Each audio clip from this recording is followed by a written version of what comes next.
Marc, quelle est la raison fondamentale des guerres? Alors, pour être clair, répondre à une question comme ça nécessite une expérience que je n'ai pas à l'évidence de manière assurée. Mais bon, je peux toujours dire ce que j'en pense. La guerre, c'est un phénomène qui existe depuis la nuit des temps. C'est la bataille entre un hégémoniste et quelqu'un qui s'en défend. Bien sûr, pour ceux qui ne le savent pas, l'hégémonie, c'est l'aptitude presque naturelle chez un homme à vouloir conquérir le territoire de l'autre. Ça peut être un territoire physique, ça peut être un territoire moral, un territoire financier, un territoire sentimental, etc., etc. Une guerre, elle est toujours faite par des chefs, on appelle des chefs de guerre, généralement des généraux, et contre d'autres généraux. Alors, qu'est-ce qui détermine une guerre? Comme je l'ai dit, c'est l'hégémonie. Mais on ne verra jamais une guerre s'il n'y a pas un intérêt sous-jacent. Quel est l'intérêt sous-jacent d'une guerre?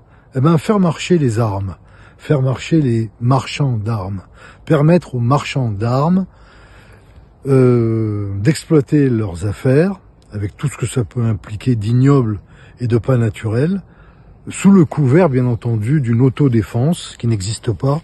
Personne, en vérité, ne s'autodéfend, parce qu'à partir du moment où on nous attaque, c'est qu'inconsciemment, on a provoqué quelque chose. Et je signe ce que je dis. Et les marchands d'armes sont responsables de tout. La guerre qui se passe au Moyen-Orient, ce sont les marchands d'armes, guerre complètement fabriquée, à droite et à gauche, à coût de milliards de dollars de pots de vin. Et d'un autre côté,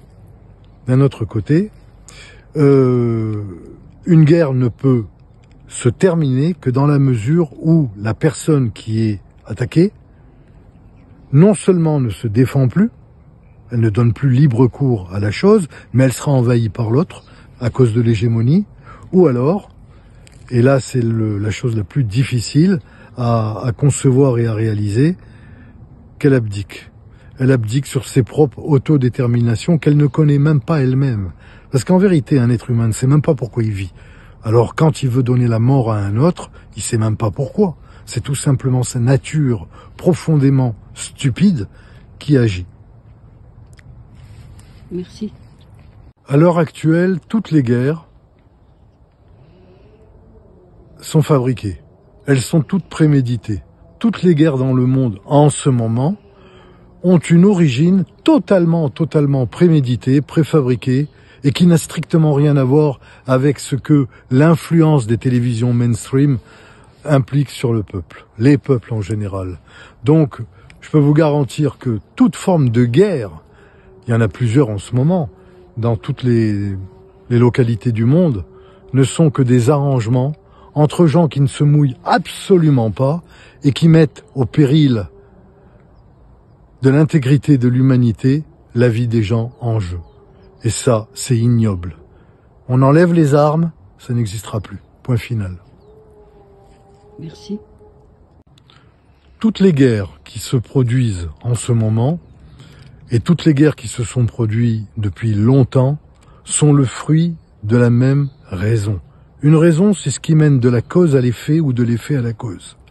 Donc, si la cause, c'est l'hégémonie, bien entendu, la raison, je persiste à dire, c'est les armes. On supprime les armes, on supprime les marchands d'armes, il n'y a plus de guerre. C'est aussi simple que ça. Parce que les armes facilitent les transferts illicites d'argent. Alors, illicite, ça veut dire quoi? Ça veut dire non permis et non sociabilisante. Et les armes, qui ne sont pas seulement dangereuses parce qu'elles peuvent tuer, mais elles arrivent surtout, avant tout, à tuer les âmes, c'est-à-dire à corrompre l'humanité. Voilà, je suis profondément contre les armes et je sais de quoi je parle. À l'âge que j'ai, je peux me permettre de parler, je suis un bon observateur et un bon analyste, c'est tout. D'un autre côté, j'ai eu moi aussi un passé quand j'étais plus jeune et j'ai appartenu moi aussi à certains services. Voilà, à bon entendeur.